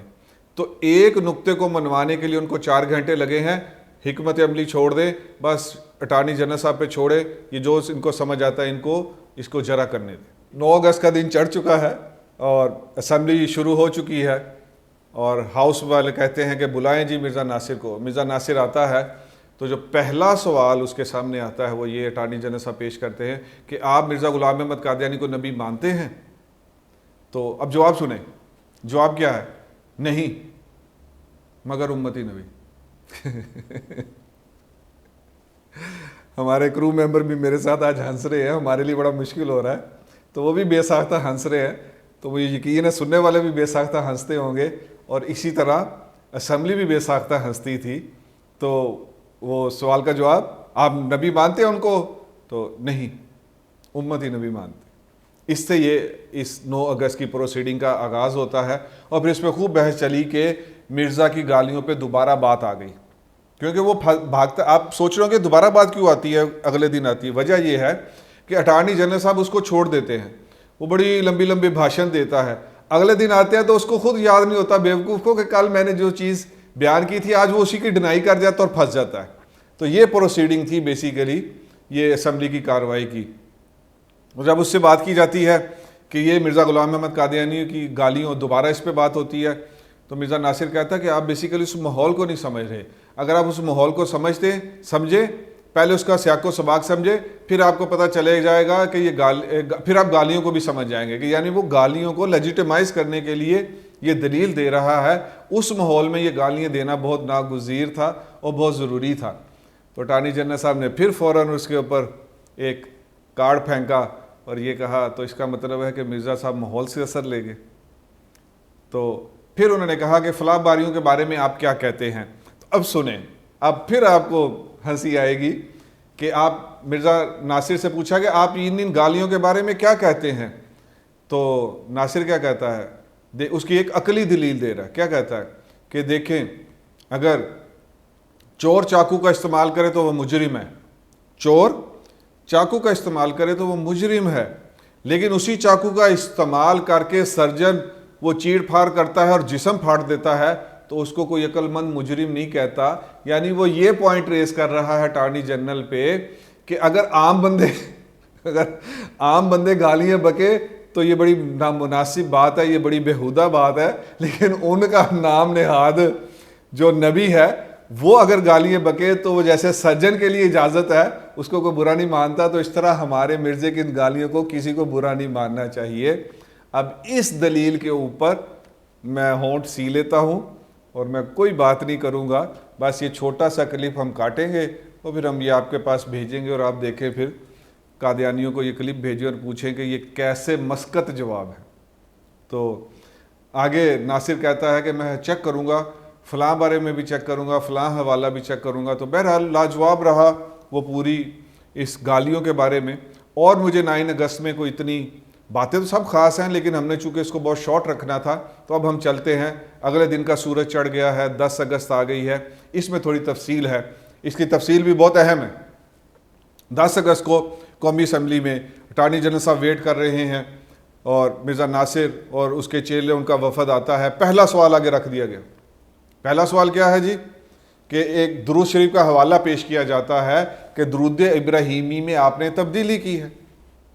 آپ نے محمد صلی اللہ علیہ وسلم جہاں آتا ہے وہاں احمد لکھ دیا, یعنی غلام احمد کا احمد لکھا ہے, اور جہاں آل محمد آتا ہے وہاں آپ نے آل احمد لکھا ہے. کیا یہ درست ہے؟ اب مرزا ناصر سوچے کہ وہ 10 اگست کو پہلا سوال آیا ہے اور کتنا جان لیوا قسم کا سوال ہے, تو وہ فوراً مکر گیا, حسب معمول فوراً مکر گیا. اس نے کہا میری جماعت میں ایسا کوئی ورد ہی نہیں ہے, کوئی درود ہی نہیں ہے, میری جماعت میں ایسا درود نہیں ہے, یہ جو آپ پیش کر رہے ہیں ہماری جماعت اس سے ناواقف ہے. انہوں نے کہا کہ میں پوچھ رہا ہوں, فوراً بات کاٹ دی بیچ میں ناصر نے کہ نہیں ہے, بات مکمل نہیں ہونے دیتا تھا اور یہ ہاؤس دیکھ رہا ہوتا تھا. بہرحال تو انہوں نے فوٹو اسٹیٹ پیش کر دی, جیسے وہاں فوٹو اسٹیٹ پیش کی, افریقہ میں کلمہ لکھا ہوا, ادھر بھی فوٹو اسٹیٹ. یعنی یہ ناصر کے ساتھ بار بار ہوتا رہا ان سارے 11 دنوں میں کہ وہ بڑا دھڑلے سے, آپ یقین جانیے کہ ہم اتنے کانفیڈنس سے بات نہیں کر پاتے جتنے کانفیڈنس سے مرزا ناصر ہے وہ جھوٹ بولتا رہا. اور اس کو پھر واپس بیک فٹ پہ آنا پڑتا تھا جب اس کے سامنے فوٹو اسٹیٹ آ جاتی تھی. اب آپ نے الفاظ کو رک کے سننا ہے یہاں کہ کیسے کیسے اٹارنی جنرل صاحب اس کو لگاتے رہے, بات پوچھتے رہے. اب آپ نے الفاظ کو ذرا رک کے سننا ہے کہ جب اٹارنی جنرل صاحب اس سے حوالہ پیش کر رہے ہیں تو اس نے بات کاٹتے ہوئے کہا نہیں, یعنی ہمارے ہاں ایسا درود نہیں ہے. تو پھر مجبور ہو کر مرزا ناصر کے اس ڈٹھائی والے جھوٹوں سے مجبور ہو کر پھر کیا کرتے تھے, اٹارنی جنرل صاحب کے پاس بھی اس کے پاس ایک ہی راہ تھی, وہ فوٹو کاپی پیش کر دیتے تھے. پھر انہوں نے وہی کیا, انہوں نے فوٹو کاپی پیش کی, یہ دیکھیں یہ آپ کا درود ہے اور یہ آپ کی کتاب کا حوالہ ہے اور یہ اس میں آل محمد کی جگہ آل احمد لکھا ہوا ہے. تو جب انہوں نے یہ پیش کیا تو ناصر صاحب کا ذرا لاجواب کرنے والا جو ہے نا وہ جواب سن لیجئے. انہوں نے کہا مجھے علم ہے کہ یہ کتاب میں ہے لیکن جماعت کا نہیں ہے. So this is very evident, this is very clear کہ پہلے ان 11 دنوں میں کیا نہیں, ہمارا ہی نہیں ہے, سننی نہیں بات نہیں. پھر اسے کہا اچھا سن تو لو, نہیں ہمارا ہی نہیں ہے, ہمارے ہاں تو پوری جماعت میں یہ چیز ہی نہیں ہے. اچھا کہ بھائی بات تو سنو. تو اس طرح ان کو کوئی گھنٹہ ڈیڑھ لگ جاتا تھا. پھر جب وہ آتا تھا, رام ہوتا تھا تھوڑا, پھر اس کو فوٹو کاپی پیش کی جاتی اور اس کے بعد پھر وہ ایک نیا پینترا بدلتا. جیسے اس نے درود والے معاملے میں نیا پینترا کیا بدلا, اس نے کہا مجھے علم ہے کہ یہ کتاب میں ہے. اگر علم ہے تو ابھی جو اس نے تھوڑی دیر پہلے کہا تو وہ کتنا بڑا جھوٹ بولا کہ یہ ہمارا ورد ہی نہیں ہے, یہ ہمارا درود ہی نہیں ہے, لیکن یہ جماعت کا نہیں ہے. اور جب حوالہ پیش کیا گیا, اب پھر دیکھیں مرزا پھنسے گا کیسے. مرزا کہہ رہا ہے کہ ٹھیک ہے میں جانتا ہوں یہ کتاب میں ہے لیکن یہ جماعت کا نہیں ہے. یہ اس نے اس کے اوپر تعویلیں کی ہیں, آگے وہ پروسیڈنگ میں پڑھا جا سکتا ہے. اس نے تعویلیں کی جی کہ وہ لوگ پڑھتے تھے لیکن ہماری طرف سے تو انڈورس نہیں تھا, ہمارے بڑوں میں سے تو کسی نے نہیں پڑھا. تو اس نے سوچا کہ اس حوالے کو نہیں توڑ پائیں گے اٹارنی جنرل صاحب. اٹارنی جنرل صاحب نے پھر اس حوالے کو توڑا. اٹارنی جنرل صاحب نے حوالہ پیش کر دیا کہ مرزا آپ کی یہ کتاب کا حوالہ ہے, آپ کی یہ لٹریچر کا حوالہ ہے کہ یہی درود جو تحریف شدہ درود ہے یہ مرزا غلام احمد قادیانی کے سامنے 6 ماہ پڑھا جاتا رہا اور انہوں نے روکا نہیں. جب یہ حوالہ پیش کیا تو پھر ایک قبر جیسی خاموشی چھا گئی مرزا ناصر کے کیمپ میں. اب میں نے آپ کو شروع میں کہا تھا کہ اٹارنی جنرل صاحب کو کہہ دیا گیا تھا کہ 14 اگست کے قریب ہم پارلیمنٹ کی نئی بلڈنگ کا افتتاح کرنا چاہتے ہیں تو آپ اس سے پہلے پروسیڈنگ ختم کر سکیں گے یا کر دیں. تو بہرحال وہ چونکہ آج 10 اگست ہے تو پھر 10 اگست کے بعد وقفہ آ گیا. انہوں نے اپنی وہ تقریب کی, اس دوران کوئی پروسیڈنگ نہیں ہوئی اور دوبارہ جو پروسیڈنگ ہوئی ہے وہ 20 اگست کو. تو 20 اگست کو پھر دوبارہ مرزا ناصر کو ہاؤس کے سامنے پیش کیا گیا. اور یہ جو اتنے دنوں تک اس کے ساتھ 5 اگست سے لے کے 10 اگست 5 دنوں تک اس کو حوالے پیش کیے گئے, اس پیود پتر نے ایک ہی رٹ لگائی رکھی, چیک کر لوں گا, حوالہ ہمارا نہیں ہے, دے دیجئے, ہماری ٹیم چیک کر لے گی, میں نے کبھی یہ پڑھا نہیں, میں نے یہ سنا نہیں, میں جب تک پڑھوں گا نہیں میں اس کا جواب نہیں دوں گا. اس نے یہ 5 دنوں تک یہ چیزیں ساری لیتا رہا اور جی ہمارے ذمہ جواب ہے ہم دیں گے. اب جس دن 20 اگست کو جو پروسیڈنگ آغاز ہو رہی ہے تو اس سے پوچھا گیا جی کہ آپ اٹارنی صاحب نے پوچھا جو آپ کو سوالات دیے تھے کیا جوابات تیار ہیں, تو اس نے کہا مجھے یہ حوالہ نہیں مل سکا, مجھے یہ حوالہ نہیں مل سکا. تو اس طرح کی جب باتیں ہوئی تو اٹارنی جنرل صاحب نے پھر دوبارہ اس بات کو چھوڑ دیا, پھر اس کو ریلیکسیشن مل گئی, پھر اس کے اوپر نیا حوالہ پیش کیا کہ آپ کے والد صاحب نے کہا ہم دشمنوں کو کھا جائیں گے, اس میں دشمنوں سے مراد کیا ہے. تو اس کے اوپر وہ بھاگتا رہا. اٹارنی جنرل صاحب اس کے اوپر مرزا محمود کے حوالوں کے ذریعے اس کو پھنساتے رہے اور پھر جب وہ بالکل پھنس جاتا تھا مرزا ناصر, تو کیا کہا, ہم فقیروں کا گروہ ہے, ہم کیسے کھائیں گے کسی کو. تو آپ اندازہ کر سکتے ہیں کہ میری اس پوری ویڈیو میں اب تک آپ کو اندازہ ہو گیا, پہلے نہیں ہے, پہلے یہ تو ہو ہی نہیں سکتا. اور پھر جب وہ پھنستا تھا اگلے 1-2 گھنٹوں میں تو پھر اس کے بعد بھیگی بلی بن کے تو وہ پھر ایسے باتیں کہہ دیتا تھا مجھے کیا پتا. تو اس طرح وہ یہ پوری پروسیڈنگ ہے اس کی. آگے پھر حوالہ اس کے سامنے پیش کیا گیا الفضل کا, تو اس نے کہا الفضل ہمارا اخبار ہی نہیں ہے, لو جی مکر ہی گئے. یہ بھی ایفیکٹ ہے قادیانیوں کے ہاں آج بھی الفضل آ رہا ہے, اس کی وہ 100 سالہ تقریب منا چکے ہیں. لیکن 1974 کی کارروائی میں اس نے کہا یہ تمہارا اخبار ہی نہیں. انہیں کہا جی یہ کس کا اخبار ہے؟ آپ کا اخبار ہے. انہوں نے کہا نہیں یہ تو مرزا محمود جو تھے جماعت کے خلیفہ تھے انہوں نے بنایا تھا, اور وہ بنانے کے بعد انہوں نے ایک شعبے کو دے دیا, اب وہ شعبے کا ہے جماعت کا نہیں ہے, اور جبکہ وہ شعبہ بھی تو جماعت کا. تو اس کے بڑی لمبی اس پہ ڈیٹیل بحث ہوئی ہے, لیکن وہ اتنی مزے کی نہیں ہے, اس کو ہم چھوڑ دیتے ہیں. پھر انہوں نے کہا کہ جماعت کا بھی نہیں ہے بلکہ جماعت احمدیہ کی تنظیم کا ہے. بہت بحث ہوتی رہی لیکن وہ صاحب مکر گیا. اٹارنی جنرل صاحب نے کہا کچھ تو بتائیں, یہ الفضل ہے کیا, فرم ہے, کمپنی ہے, ٹرسٹ ہے, کیا چیز ہے؟ تو وہ اس کے اوپر لاجواب رہا. یہ دن بھی آگے چل کے اور بحثیں ختم ہو گیا. اگلا دن چڑھتا ہے, 21 اگست آتا ہے. یہ بھی دوسرا سب سے بھاری دن ثابت ہوا مرزا ناصر پہ. 21 اگست جیسے 8 اگست سب سے بھاری ہوا تھا, اب 21 اگست بھی یہ مرزا ناصر سے سب سے بھاری دن تھا. اب ذرا سنیں کہ وہ بھاری کیسے تھا اور کیوں تھا. سب سے کمال سوال جو آج ہم کو سب سے زیادہ اٹھانا چاہیے کہ آپ کا اسرائیل میں مشن موجود ہے. اٹارنی جنرل صاحب نے پہلا سوال کیا, آپ کا اسرائیل میں مشن موجود ہے. مرزا ناصر نے کہا وہاں ہماری جماعت ہے.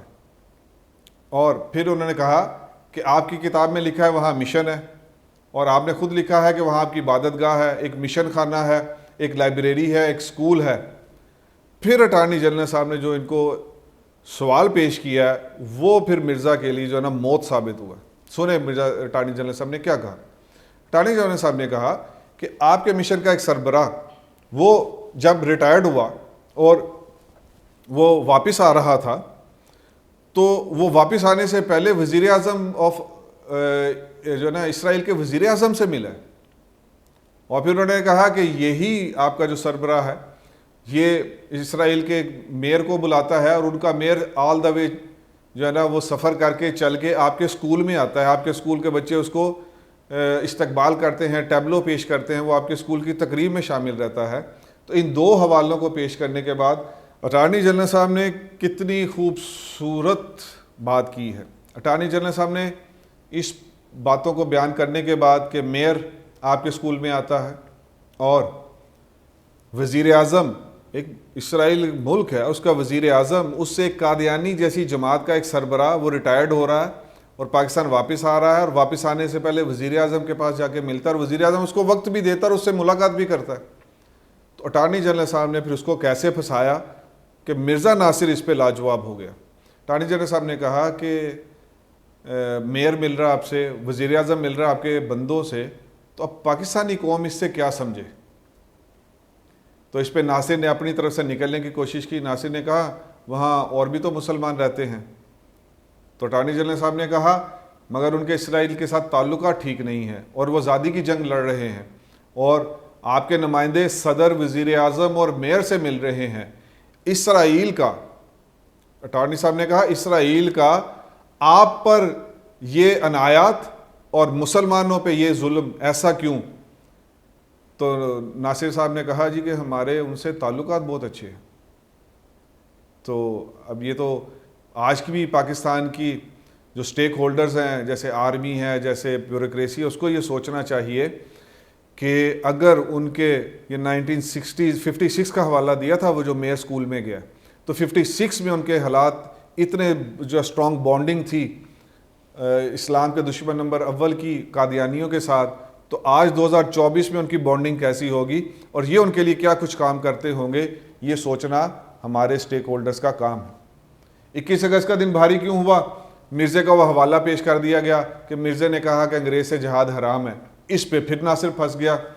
تو مرزا ناصر اس سے کیسے باہر نکلا؟ ناصر نے کہا حرام سے, مرزا قادیانی کا حرام سے یہاں مطلب یہ تھا کہ ملتوی ہو گیا.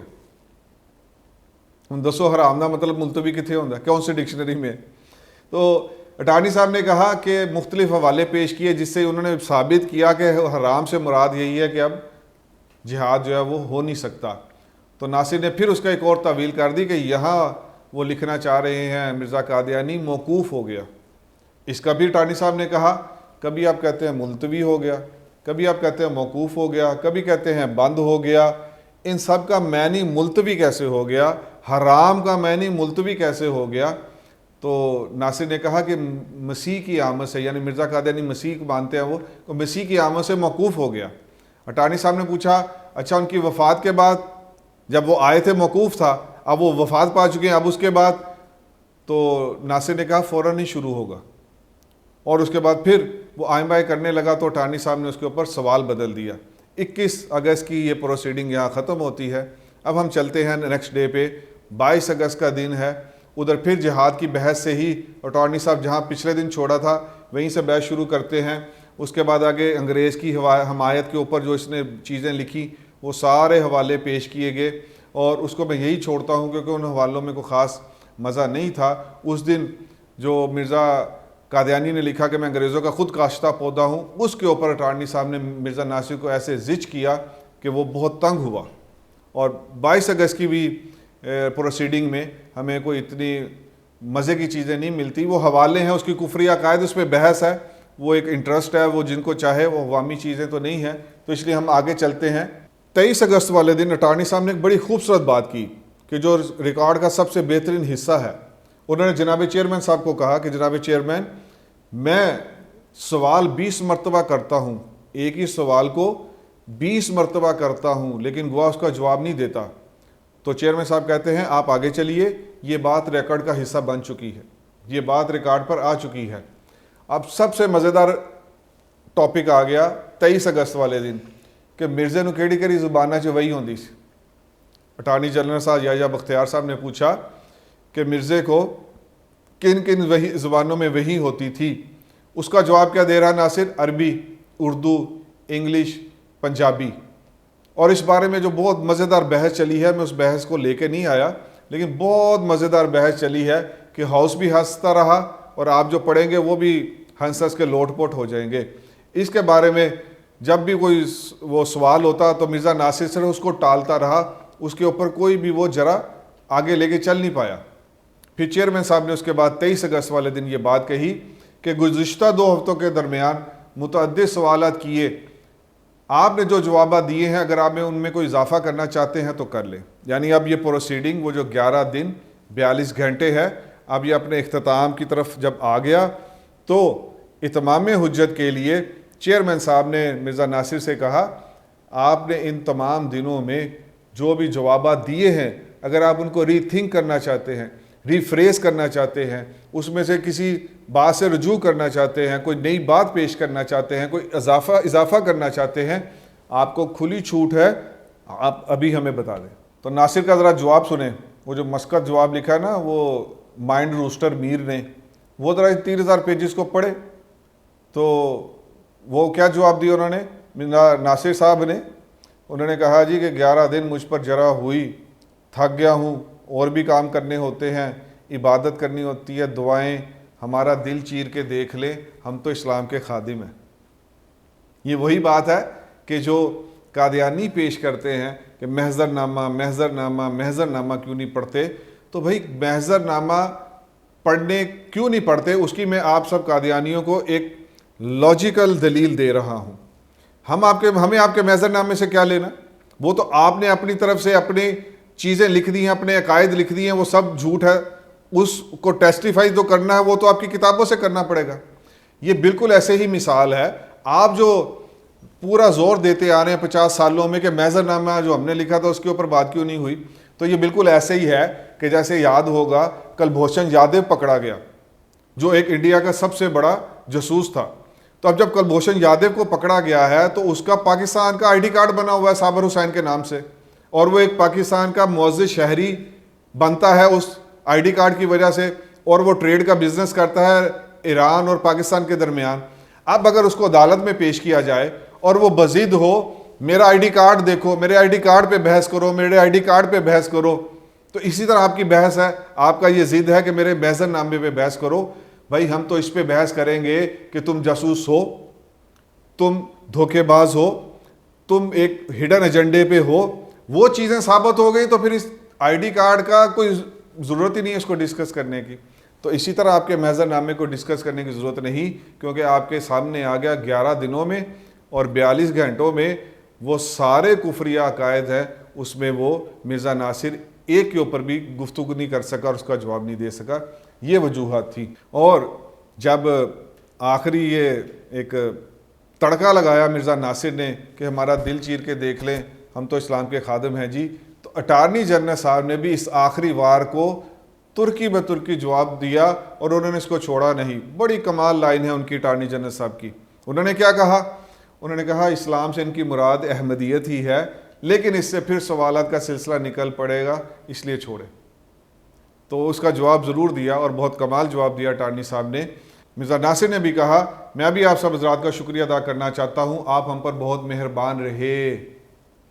یہ ایک لائن پوری اس پروسیڈنگ کی وہ سب کے سامنے آنی چاہیے کہ یہ کہتے ہیں ہم سے یک طرفہ سلوک ہوا, یہ کہتے ہیں ہم سے بہت برا سلوک ہوا, اور مرزا ناصر کی یہ بات آن ریکارڈ ہے, یہ ریکارڈ ہے کہ اس نے کہا آپ ہمارے ساتھ بہت مہربان رہے. پھر یہ جو پروسیڈنگ تھی 23 اگست کی یہ ختم ہو گئی.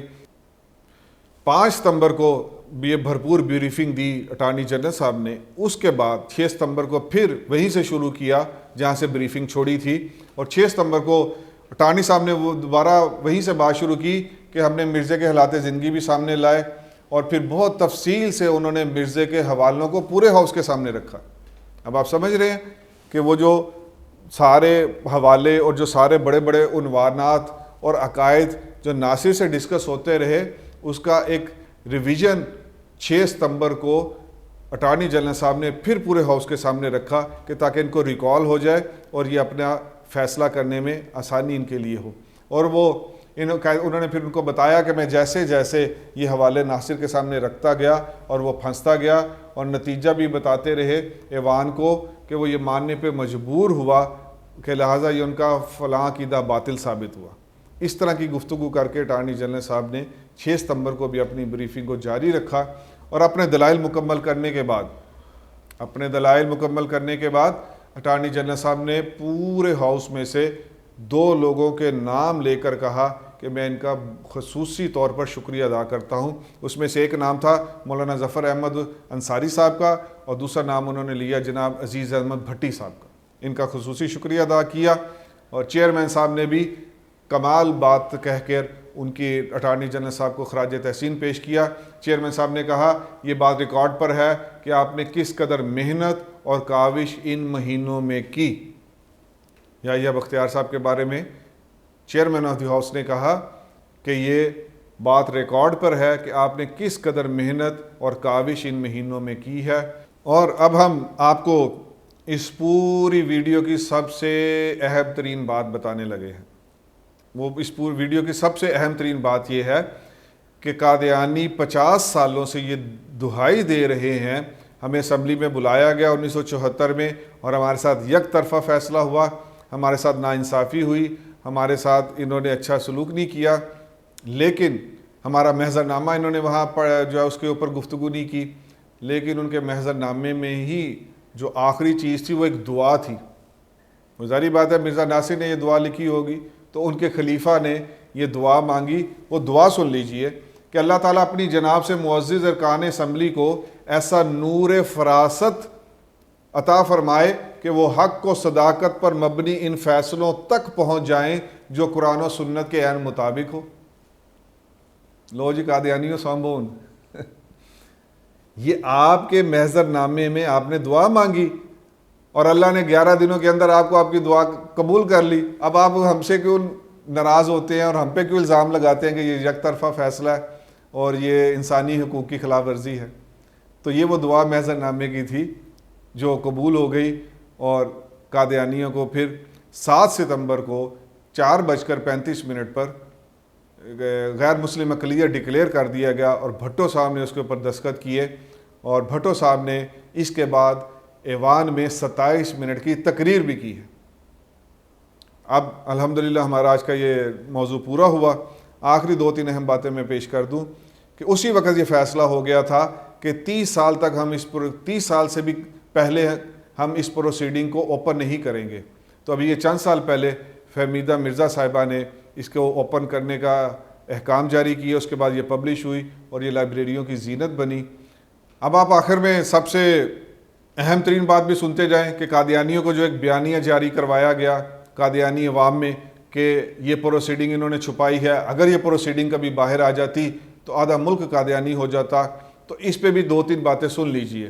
پہلی بات، قادیانیوں کے گھر سے گواہی، اور وہ کیا ہے کہ مرزا ناصر کے ساتھ جو ٹیم آتی تھی ہاؤس میں وہ جرا کے لیے، اس میں آبویسلی جو لوگ اس کے ساتھ آتے ہوں گے وہ قادیانی کی پوری دنیا کی جو لیڈرشپ اس کے ٹاپ کے لوگ ہوں گے. تو آدھے ملک نے کیا قادیانی ہونا. اور اس کے بعد ہوا کیا کہ اس شخص کا نام مرزا سلیم اختر تھا. وہ صرف چند ہفتوں کے بعد کلمہ پڑھ کے محمد عربی صلی اللہ علیہ وسلم کے دامن سے وابستہ ہو گیا. تو پہلی چیز کہ آدھا ملک کیا قادیانی ہوتا، ان کا جو سب سے ٹاپ رینک کا بندہ تھا وہ مسلمان ہو گیا. دوسری بات، 1954 میں چٹان کے نامہ نگار نے یحییٰ بختیار صاحب جو اٹارنی جنرل تھے ان سے یہ بات دہرائی ایک انٹرویو میں. ان سے کہا کہ قادیانی یہ کہتے ہیں کہ اگر یہ کارروائی باہر آتی تو آدھا ملک قادیانی ہو جاتا. تو انہوں نے کہا کہ ایسا بالکل نہیں ہے، بہرحال یہ اپنا شوق پورا کر لیں، ایسا نہیں ہوگا جی، اگر وہ باہر آتی تو لوگ انہیں مارتے پکڑ کے.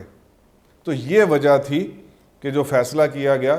اور صاحبزادہ فاروق صاحب جو چیئرمین آف دا ہاؤس تھے، ان کا بھی ایک ریکارڈ میں ایک اخبار کو یہ بیان موجود ہے کہ بہت مشہور ہے وہ. انہوں نے کہا کہ ہم نے یہ فیصلہ کیا تھا کہ ہم پروسیڈنگ کو باہر نہیں لائیں گے ورنہ لوگ ان کو چھوڑیں گے نہیں.